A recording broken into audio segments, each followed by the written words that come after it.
Another day, another vlog. Tara, mag-deliver ulit tayo ng itlog ni Jess. Samahan nyo kami. Let's go!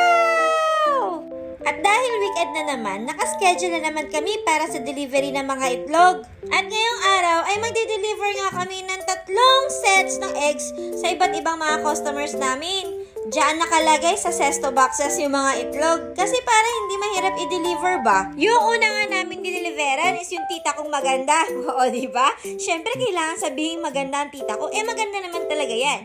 Back to the vlog. Meron nga pala siyang isang tindahan or sari-sari store at kami na yung nagiging supplier ng itlog niya. Weekly kami nagdi-deliver sa kanya. Kaya ang laki ng pasasalamat namin na patuloy siya nag-o-order sa amin.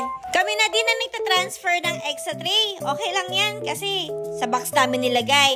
O diba? Tapos pawis na pawis pa to. Ang init naman kasi. Balik-kalsada na ulit kami at pupunta kami sa pangalawa naming dadalhan ng itlog.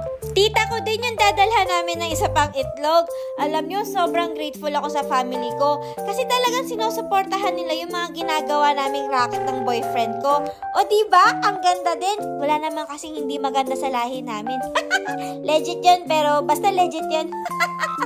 Medyo mayabang ako sa part na yun, pero karirin ko na rin.